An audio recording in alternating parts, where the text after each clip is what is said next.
Hi, everyone. Welcome to CPGO Competition 44. Thank you for joining us. The teams today represent UCLA, Binghamton University, and NYU. I will be giving a few introductory comments. Then I'm going to explain the structure of the competition, the prize for the winner of the competition, introduce the judges, and then we'll get started. Why don't I start with the structure? There are three teams presenting today: Hire Mate, Decide for Me, and Fixer. And each team will be up for a total of 11 minutes. That's 1 minute video that we'll play. Then the team will make a 4-minute presentation. And then we will have 6 minutes of Q&A from the judges and the other teams. And then we'll go on to the next one. When the third team is done presenting, I will send an email to the judges asking them to select the one team that they deem to be the winner. I will tally them up. I'm going to try to do it in my head and announce the winner. And that will be the end of the competition.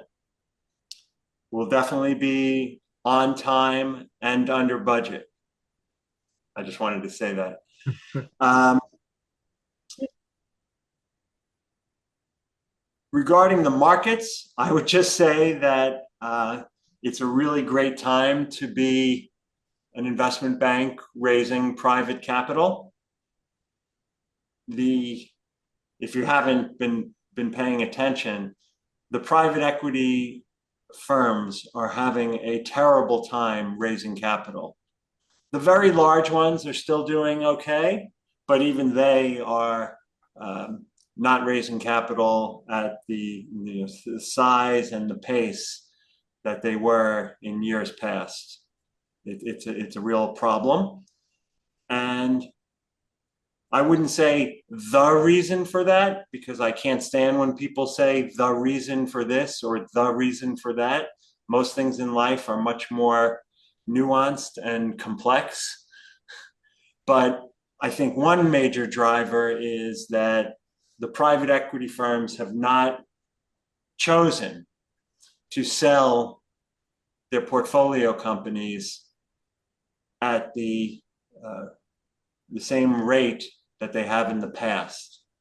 So the limited partners, think, pension funds, endowments, sovereign wealth funds, et cetera, they're sitting there with their capital in the fund and they're not getting distributions back as they had expected to. And everyone should understand that the private equity firms could sell every one of their portfolio companies in the next quarter if they wanted to. They don't want to, and you can probably take a guess why they don't want to. They don't think that they're going to get the price that they want. So it's a problem. But for us and for any other investment bank that's raising capital, it's really great because the private equity firms have all these companies that they need to sell or recapitalize or do a secondary type transaction. And I think just generally speaking, when it's more difficult to raise capital, more companies choose to use a placement agent. So it's just kind of a really good time right now. Anyway, the prize for the competition today, as always, is the winning team, if they want to pursue their company and actually really raise capital, can use our CPGO app for free.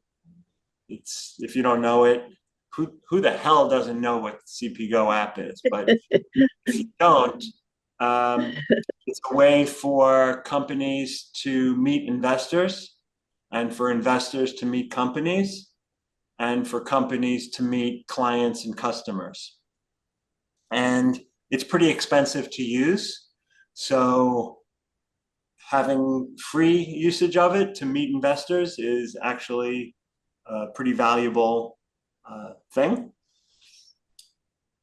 And the last thing that I will do is introduce the judges, or actually have the judges introduce themselves.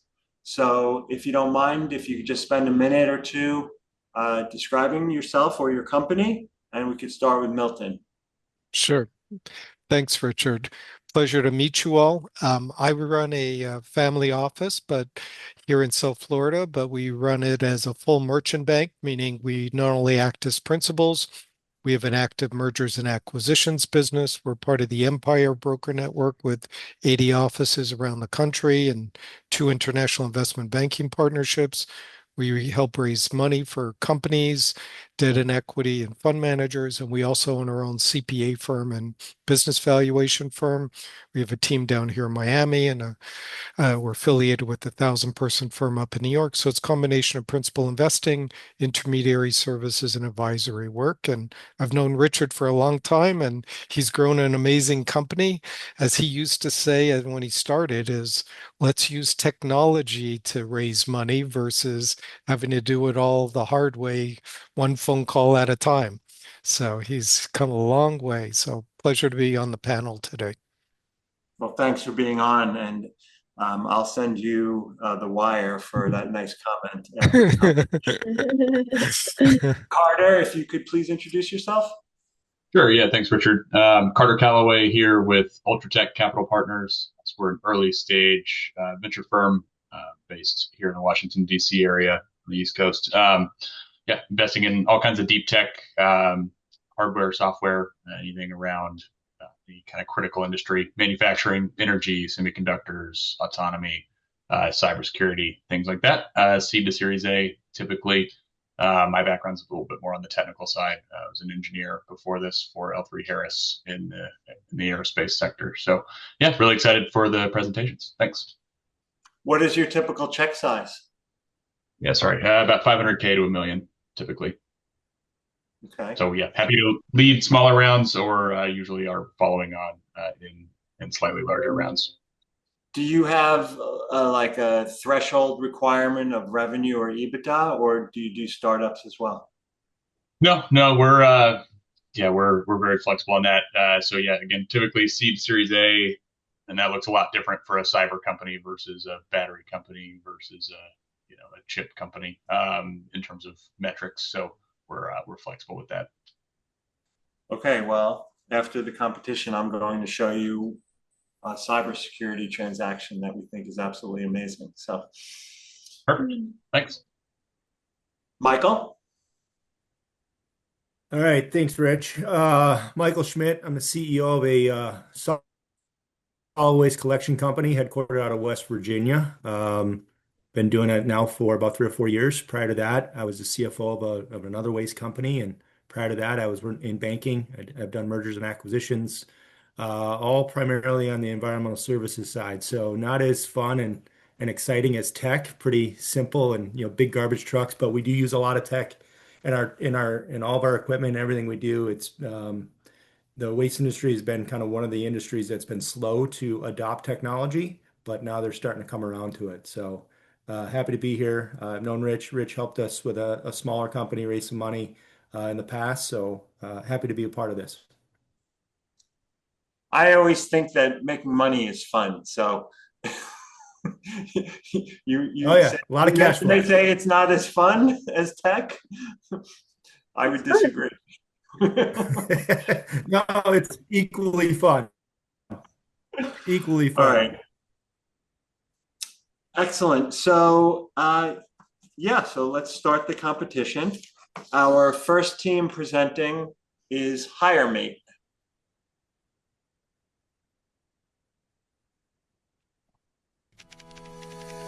Copy, paste, edit, repeat. Personalization matters, but doing it manually, it's exhausting.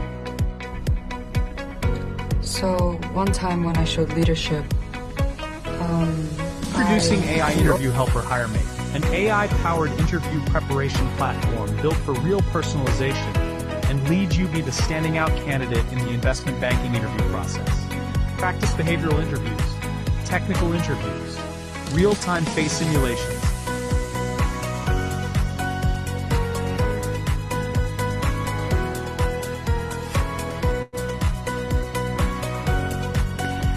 So using AI Interview Helper to be the most outstanding candidate.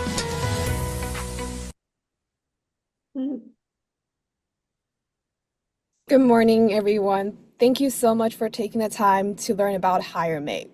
This is Anna.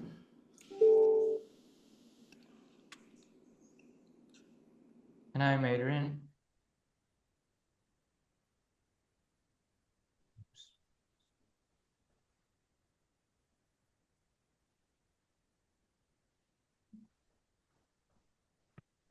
And we also have Erica. So we are going to cover some of the overview of what is HireMate and what do we do, and some of the future opportunities, solutions, and also the utilization of capitals. So some of the current issue is breaking into investment banking industry is incredibly competitive. Candidates spend weeks and hours to prepare for their interviews by preparing technical and behaviorals, but they still feel underprepared in each of the interviews. But HireMate solved the problem. So we're an AI-powered platform that's revolutionizing how candidates prepare for investment banking interviews. Think of us as a personal interview coach that's available anytime and anywhere. Our platform delivers voice-based mock interviews. The AI asks technical and behavioral questions. That is adapts with dynamic follow-up like real interviewer and provides detailed feedback after every single sessions. Our company mainly serves undergrads, MBAs, and career switchers through individual subscriptions from $20 to $70 a month. We are also building enterprise partnership with universities and career programs. So we are currently projecting around $69,000 in year one and scaling to reach $2.2 million in year two after utilization of capital. And we're going to move on to more about opportunities and industry dynamic.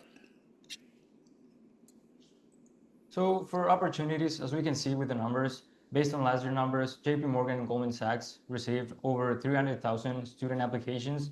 And this just not only shows how competitive the industry is getting, but also the interest that it's getting from, especially from undergrads. And as the competitive pool of applicants, it's getting each year more competitive. Banks are forced to push the deadline earlier in order to get the best talent. And this leaves students, especially in their freshman and sophomore years, with limited to no time to prepare. And so that's why they're going to be starting to look for tools that provides them clarity and direction over the recruitment process. And that's where HireMate comes in. And we're especially going to focus on undergraduate students on the top 50 US and US universities in finance, and especially among their top finance clubs. Talking about solutions, we are trying to build an AI-powered recruiting copilot designed for competitive candidates navigating today's fast-moving job market. We are preparing for both interview preparation, technical behavior practices, networking helper, as well as the position trackers on this platform. And finally, for use of capital, we're gonna spend around 4% of the budget in product development. This includes the developing the app, the coding, and just the interface or the AI interview. And then around 45% is gonna be between marketing and campus growth. And this includes different club live events, recruiting process, etc., and also social media campaigns. And lastly, operations and teams. That includes anything between updating softwares or setting up the company legally and different team expenses. Also, this is our pricing for our platform, which is 199 per year with all these services that we mentioned before. Okay, thank you very much for that presentation. And now we'll open it up to Q&A. One question, if I can go first, is you mentioned how many students are applying. Do you have any idea of how many actually get interviews out of those numbers? Yeah, I don't have the exact number, but based on a little research that we did before this, it's the total students who get an offer, it's around 0.01%. So it's around 3,000 to 4,000 between all of the major investment banks. But for interviews, I would say it's probably around 30 to 40%. And then that's for first round interviews. But for final round interviews or super days, how they call it, it's typically around 5%.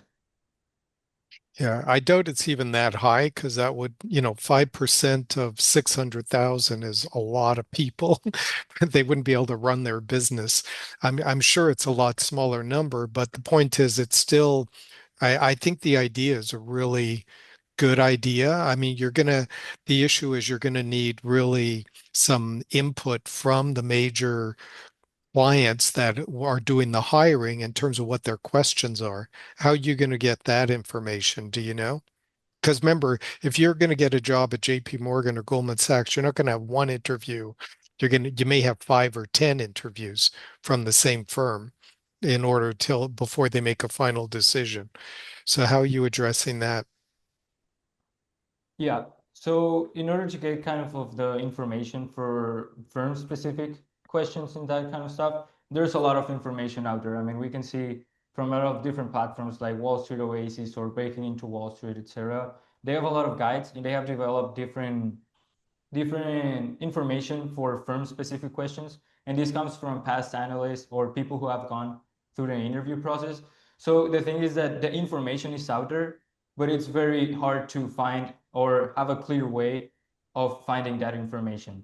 And that's kind of the main problem that students are running right now. They have a lot of different programs or people, coaches, etc., telling them that they have the information, but at the same time, everybody's telling them the same thing.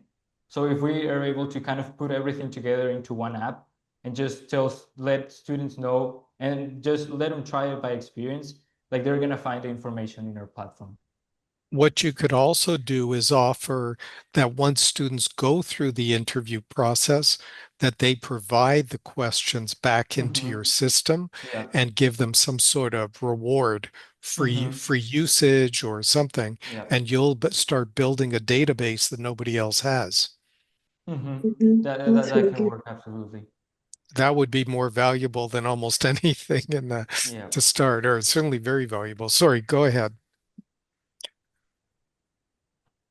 Have you guys thought about recording, using this technology to record, like, let's say the first interview that the person has with Goldman Sachs, and then allow the candidate to play that interview back to your tool, and then have your tool give that candidate feedback and coaching and suggestions to prepare for the next interview with the next person at Goldman Sachs?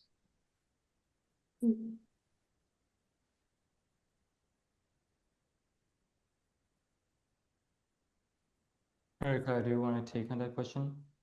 Yeah, I think this is a good point to make, talking about all the solutions. But based on the solutions that we are creating right now, we don't integrate this part as something, but words to mention, words to improve.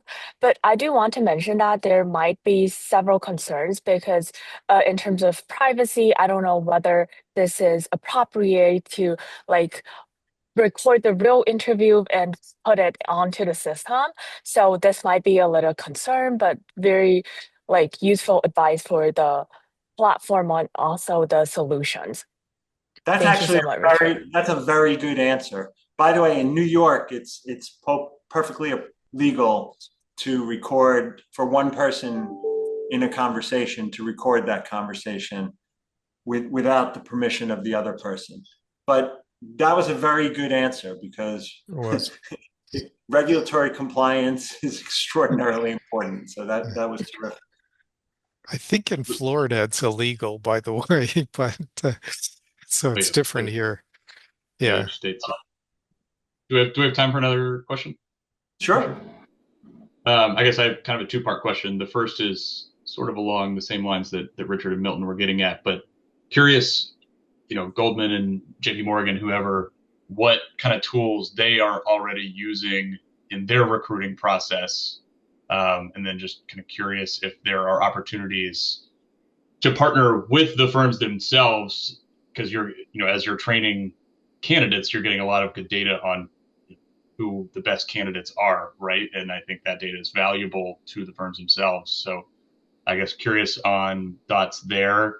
And then the second part is really just about competition. So like Claude and ChatGPT are very good and getting rapidly better at everything, including investment banking and interview training, things like that. So how do you stave off just competition from the generalist behemoths in the sector? Yeah, I can take on that question. So for the first part, these big investment banks, they don't usually have like a certain type of system to help students. They usually run a couple programs and different type of yeah, like small internships or like weekend experiences, for example, for students, but they don't have like a system to prepare them for the recruiting process. That usually goes through school clubs or different program or uh, different websites or programs outside of school. But and kind of answering your second question, I think what would make us different from or would put us in an advantage compared to different tools like AI or is I think our database. If we're able to gather, as Milton said, like a database from well, through a partnership with these different banks or organizations that have all of this data from past recruitment processes, I think we're going to be at an advantage because the AI is limited to public information. So, and this information, as you guys were previously discussing, this is private information. Like all of the conversations and everything that happens through the recruitment process is not publicly shared. So if we're able to kind of get a partnership with certain banks or people who have gone through a recruitment process and build this private database, I think that's something that would set us apart from the competition. Excellent. Thank you so much for your presentation. The next team presenting is Decide for Me. Hi, we're Decide for Me. We help people decide what to eat in under 2 minutes. The average person spends 18 to 24 minutes deciding what to eat on platforms like Yelp or Uber Eats. And 70% of users abandon the decision entirely. That's 132 hours a year lost to scrolling. Legacy platforms are built for searching, not deciding. Decide for Me replaces search with reactions. One high-resolution dish at a time. Swipe right if you eat it, left if you wouldn't. Our decision engine learns instantly, filtering by price, proximity, dietary needs, and speed. When there's a match, you order instantly through Uber Eats or DoorDash. No tabs, no arguments, no infinite scrolls. We're not just another food directory. We're a behavioral interface. By shifting from cognitive search to intuitive reaction, we reduce decision time by over 80%. Food delivery is a $150 billion market. And every order starts with the same friction. What do I eat? We own that moment. Swipe, match, eat. Decide for me.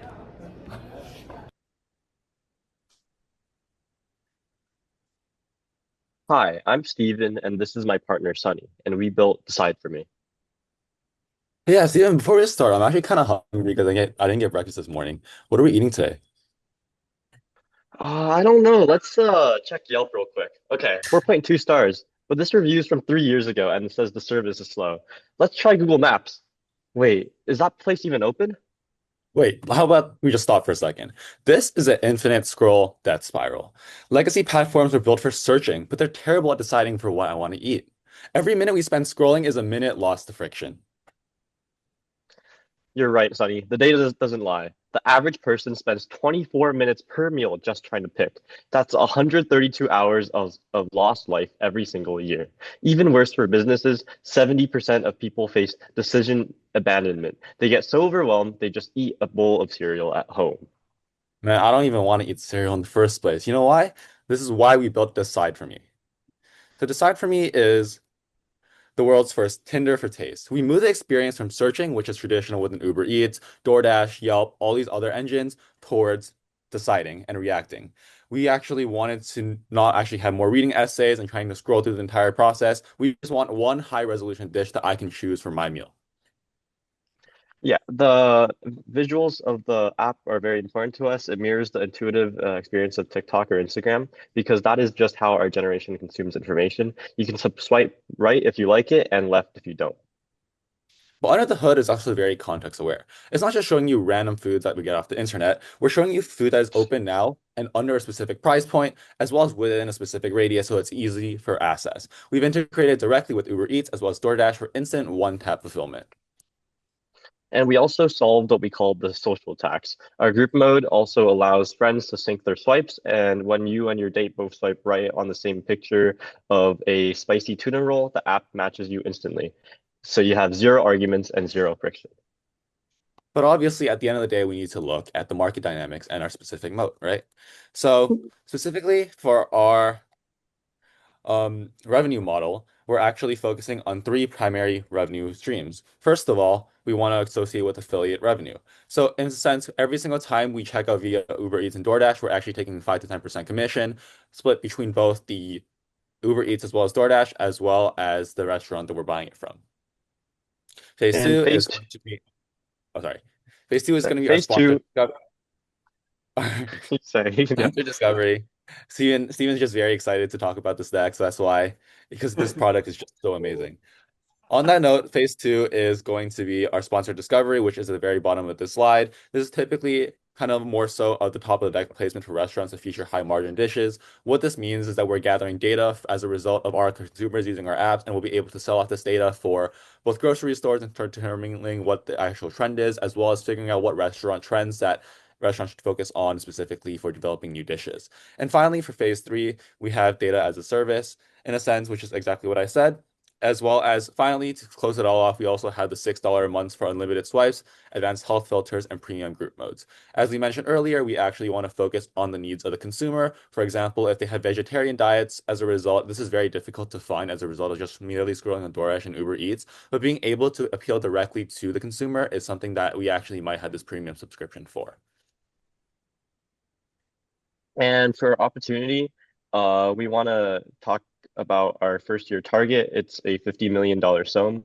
We're focusing mainly on high density urban tech hubs like SF, NYC, as well as LA, where decision fatigue is a daily epidemic.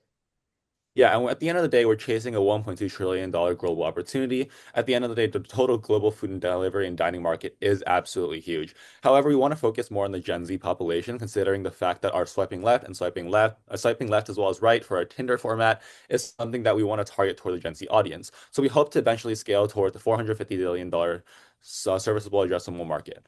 And as for specifically why now, because speed at the end of the day is a new currency. We live in an environment where every single day we need to make decisions. And these decisions are very, very important to be able to be executed very, very fast. Hence why we have so much integration in AI. And being able to decide something that it might take a long time merely scrolling through DoorDash is something that is truly important because we want to be able to get our food on our table as soon as possible. That's great. Thank you for that presentation. And now we'll open it up for Q&A. Well, two questions. One is, once you've made a decision or you choose 5 different items that you like, does that get saved in like your favorites? Is that how you do it? Yeah, for sure. So we actually wanted to utilize an AI infrastructure way of developing this app. So how this works is, first of all, we're trying to do a bit of an AI wrapper. Essentially, we'll be able to store kind of a lot of our data that we get from our users into a cloud so that we can actually reference it back. For example, let's say my entire history, I love to eat pizza, which I actually do like pizza a lot. And essentially, if I'm craving pizza, for example, or if I'm wanting a recommendation from my app that will actually recommend pizza as well as relative Italian foods a lot more often. However, we also implement a function as a result of if you want like entirely new recommendation of foods. For example, I wanted to try like Asian foods, and it can implement and recommend Asian foods as a result as well. And what happens if you swipe left that you don't like something, but then you change your mind and you want to go back and find it? Is that still somewhere in accessible? Yeah, that's definitely something that's a very great question as a result.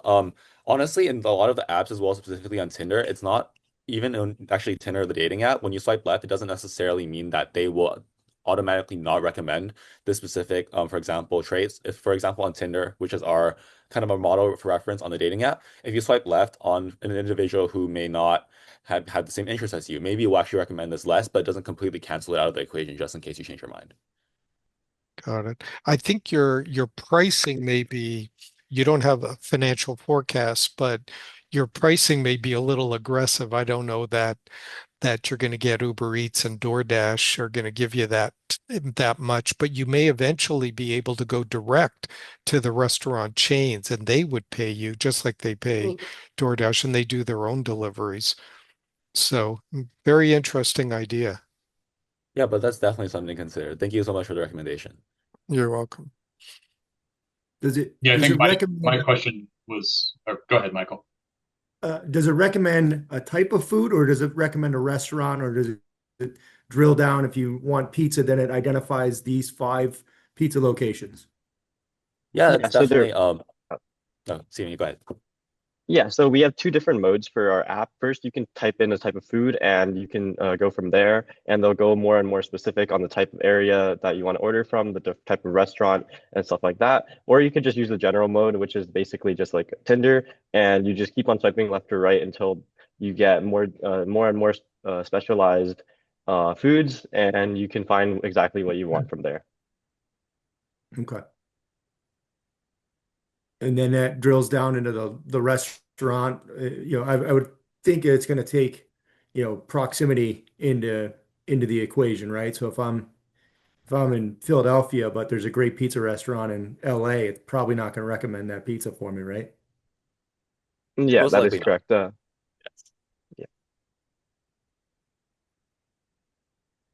What is your marketing strategy to get customers? Yeah, definitely. As we also mentioned on our sources and news section that we were planning to cover, our marketing is very heavily emphasized. At the end of the day, for the majority of the AI startups that have been coming up today, the majority is focused on marketing. How we're going to go about doing this is first of all, target our college market. At the end of the day, we are targeting Gen Z as a result. So being able to focus on, at least personally, I use DoorDash a lot here at UCLA. A lot of our peers as well use DoorDash and Uber Eats a lot. So being able to implement this function and introduce it to the broader UCLA market through both content creation of UCLA students as well as talking to more popular content creators out there in the market. I know there's a lot of food creators out there. Being able to invest as well as put on marketing and advertising on them will be able to grow our overall user base as a result. Again, if we've got time for just one more quick question, it's I guess really more of a Sure. But echoing Milton on the pricing model, I think that's somewhere you guys should really kind of pressure test those assumptions. I know restaurants are already getting mega squeezed by using Uber Eats and DoorDash, and so they have to advertise higher prices on those apps because they're basically losing money through those services, charge so much, and so I would then be concerned if you're expecting a commission on top of those platforms, they're likely just going to try to push that down to the restaurants themselves. And I would just advise you to think about alternative monetization strategies rather than relying on the platforms to agree to a commission. I mean, they're already pretty popular, and I'm sure they would like extra traffic if they can get it. But yeah, just something to think about there. Or if you have other thoughts already, would love to hear them. Yeah, something that just came up. Yeah, Steven, go ahead. Yeah, that's a really good point, Carter, and we completely agree. And I think our long-term goal is to try to just use our premium subscription to fund ourselves, as well as once we get bigger to have direct partnerships with restaurants rather than like relying on something like Uber Eats or DoorDash. And by doing that, we can have better margins while also keeping our models more like sustainable and attractive for both sides of the equation. Okay, terrific. Thank you. And our final team presenting is Fixer. Billion-dollar home services industry still operates on texting estimates and chasing payments manually. Fixer is changing that. That is not a minor inefficiency. It is a massive, untapped opportunity. Fixer is a vertical SaaS marketplace built specifically for the trades. On one side, homeowners get a single app to find vetted, insured contractors, access upfront pricing, and book instantly, seeing exactly what it'll cost before anyone shows up, and tracking the process. No waiting around. On the other side, contractors receive fully automated assignment, CRM, scheduling, and integrated payments, all within one platform. No paper invoices, no missed jobs. 3 major markets, 1 proven model. A massive fragmented industry with unlimited potential. Hi, I'm Daya. I'm here to talk about Fixer. So Fixer is a platform connecting homeowners with local contractors, and you guys can think of it as what Upwork could be if it were also Uber. So it's a full operating system for both small contractors, not just softwares, not just leads, both sides of the market in one products. And I'm asking 2.5 mil to prove out 2 to 3 metro markets before we go Series A conviction. And okay. Yep. So first, the market opportunities. So we have 90% of the contractors in a 600 billion markets that are small owner operators. So the median home is 40 plus years old. That means demand is structural. And out of the 85 million owner occupied homes, 25 millions are active self-sourcing owners spending around 35 to 50 billion a year on the service. They're still booking through calling around, hope somebody picks up, negotiate a price you can verify, and then take a chance on quality. So that's a gap that we're trying to fix. So the solution, Fixer has 4 pillars. First, we have a SaaS layer, automated scheduling, dispatch, CRM tracking, everything a small operator needs to run their business. And we're priced at $29 to $149 a month, depending on the size of the team, versus our competitor Service Titans, $500 plus. And second, it's a consumer marketplace. Homeowners browse, book, and they pay vetted contractors with the upfront pricing. And then we have routine updates as well. And third, we have the dispatch systems. We matches the job by proximities, availability, skills, ratings. So this also reduces no-shows. And then the fourth one, which is quality standards. We verify the license, insurance checks. So this builds trust on both sides. Our go-to market is city dance, basically New York, Chicago, Miami first. So the approach is direct contractor outreach, and then we also try to market through trade associations, and it's a repeatable city-by-city playbook. And I'm gonna keep it tight. So what you're seeing here is the contractor-facing dashboard, job key scheduling, consumer dashboard, all in one place. And this is the home owner view, and then booking flow, upfront price, contractor profile. So the goal is to make both sides feels like it's a consumer product. And then business models, we have 2 revenue streams, so subscriptions and a 10 to 12% take rate on the GMV. The unit economics are 3,200 lifetime value per contractors, under $400 consumer acquisition cost. So that's the 8 times lifetime value to consumer acquisition cost ratios. And then the competitions fall into 2 camps. First is the lead generation marketplace. So they charge contractors per leads. There is no software layer, and contractor hates it. High churns, low loyalty, and there is the vertical SaaS. They have a great softwares, but it's really enterprise pricing, and it's built for larger operations. They don't have a consumer marketplace.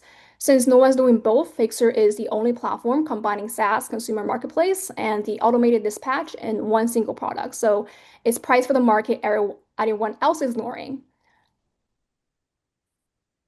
All right, so here is the 2.5 million breakdown. So the 50% it's going to be spent into products and engineering, 30% into sales, marketing, and contractor acquisitions.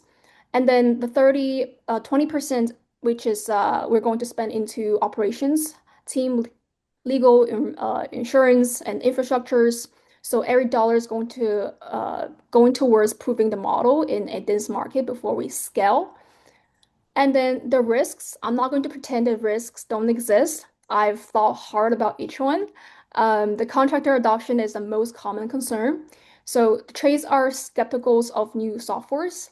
And our answer is zero friction onboarding and in-person sales teams. We're going to them instead of waiting for inbound sales. And then market liquidities. So this is a chicken and egg problem. We solve this by launching dense 2 to 3 cities before we, go ahead and scale. And then competition from other competitors, we are differentiated on the contractor sides. We're the tool they actually want to use. It's not just a lead, it's not just a lead tax they resent.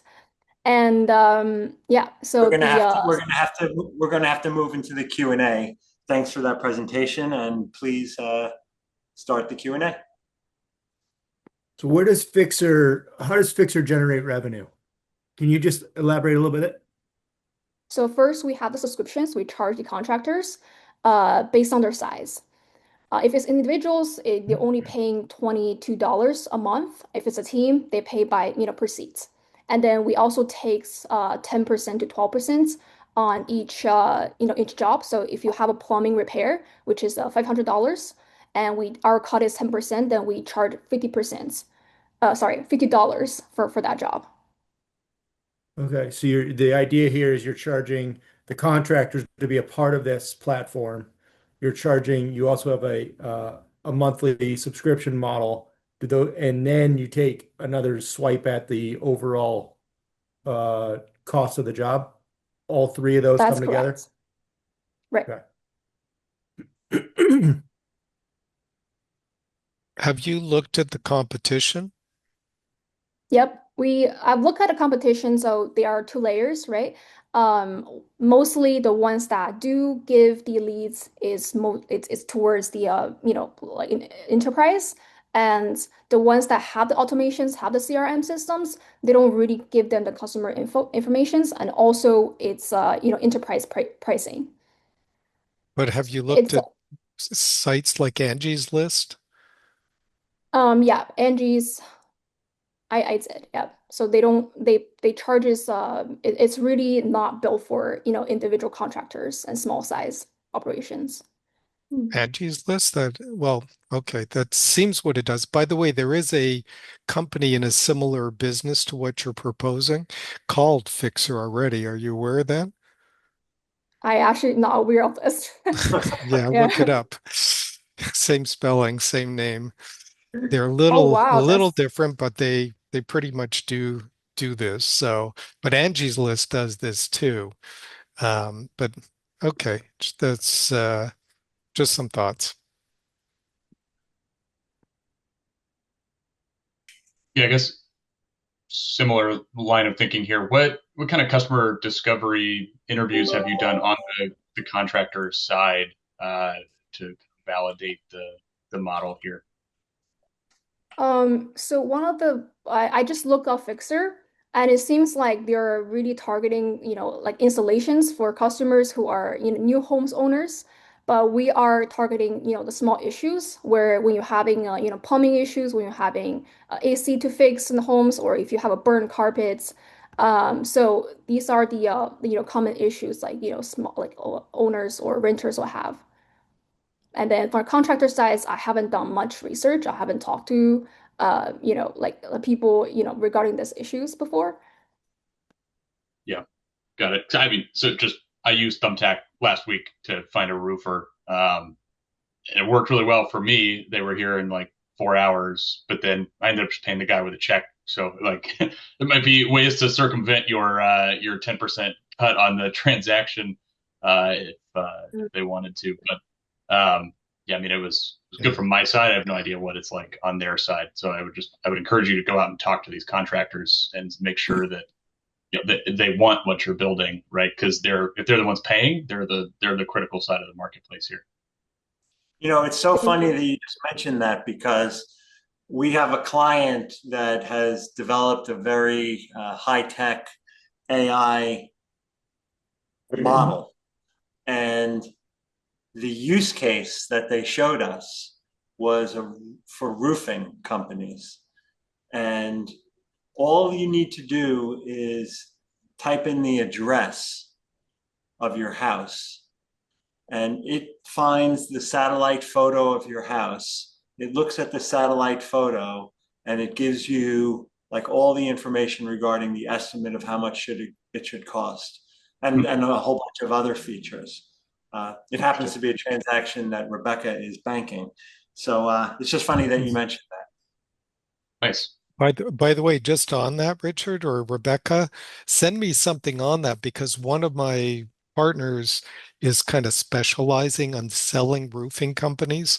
So maybe, they can pick an area and then go in and figure out which roofs need to be repaired. For sure, we certainly will, but only if you Okay. invest in this company. There you go. Exactly. Okay. Would you like the wiring instructions? Sure, send those too. It never hurts. Not saying I'm investing, Yeah, but I'm we'll always happy include to get that. wiring instructions. Yeah. Hey, Yeah.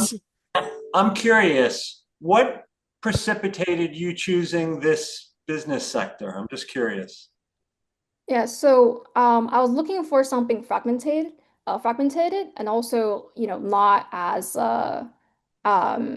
yeah, fragmented anyway. So a lot of services are, towards big projects are, based on not really customer friendly for smaller issues like I will have. So last time when I moved out my last apartments, I accidentally burned part of the carpets. And then I tried to call a lot of places to try to fix it because I know if I just leave it at that, the apartment management is gonna charge me 2,000 for a small spot like that. And then I spent around, a week calling around, and then there was two no-shows. And eventually somebody came after 2 weeks of scheduling and helped me fix a carpet. And I spent about like $100 on something I could have been charged for, like 2,000. So that's the initial ideas that I thought about the issue I had before. Yeah. I was wondering when you said burned carpet. That seems specific. Yeah, very specific. Okay, thank you for that presentation, and thank you to all of the teams. Everyone did an amazing job. Judges, if you could please look at your inbox. I just sent you an email asking you to respond to that email with your single selection for the winner of the competition. I know that won't be an easy task for you because they really were all great. I would just make some comments and some feedback to the teams. One thing I would say is that some of you, maybe even most of you, spoke very fast. Like you felt that you had a time limit and therefore you had to speak faster to make sure that you got everything in that you wanted to communicate. Not good. So, and this is real life. Like these calls usually do have a time limit and you don't want to speed up. You actually want to slow down. So work on that for the next time you're making a presentation. I like to advise our clients that when they're speaking to an investor, they should not be in the mindset of being in a subordinate position.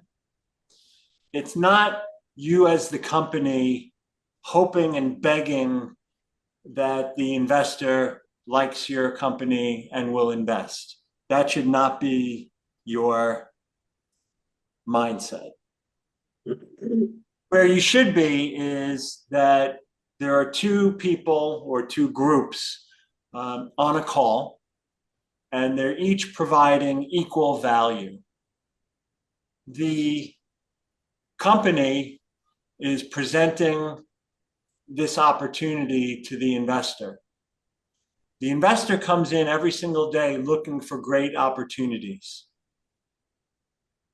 They are not doing you a gigantic favor of getting on the phone with you, and you're not doing them a great favor.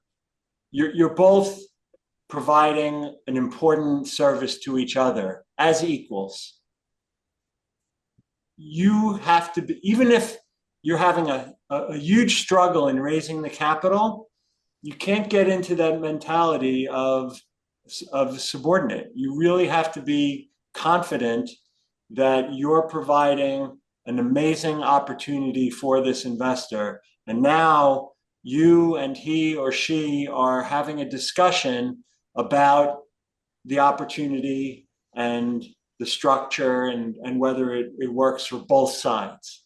So think about that. And it's super important because it will influence really every fiber of your being as you're having that conversation. And those signals that you're sending to the investor, your confidence, is one of the super important things that investor is going to consider when they're making the investment. So just please take that into consideration and try not to sell. Just try to state the facts. The facts will win the day. You don't have to use puffery and exaggeration and lots of adjectives and flowery stuff. Just demonstrate that this is a great company, opportunity, strategy, team, plan, and just communicate that to the investor, and then things will go well from there. I would also mention that your videos were really great. If we ever went back, and we have all of this, if we went back to the first competition, this is the 44th competition, we went back to the first competition and looked at those videos and compared them to these videos, it's just wild what's occurred. Your presentations also, your PowerPoint presentations, just fantastic. And lastly, I would say, if you didn't know this already, you guys are just super smart. I mean, just like super, super smart. I can't even believe some of the answers that you gave to the questions that were presented to you, just showing such poise and intelligence and sophistication and preparation. So kudos to you. So now I'm going to take a minute to look at the responses. Everyone did respond. Thank you.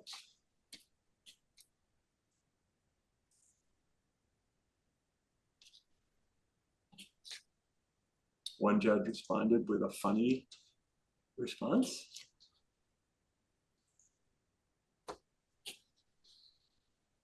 Okay. The winner of CPGO Competition 44 is Decide for Me. And congratulations to the Decide for Me team. And seriously, congratulations to the other two teams that did an amazing job. I was trying to think about which team I would select, and I was having a very, very difficult time. And that just illustrates that you all did an amazing job. Finally, I want to thank Ray for doing all the work to make the competition happen. She did a flawless job, and I super, super appreciate that. And to the judges, in 2026, 1 hour is a huge investment. It's just a huge investment. We are all like working our calendars to the minute, and to take an hour of your day to volunteer to help out young people is just really super. And it tells a lot about your character and the type of person you are.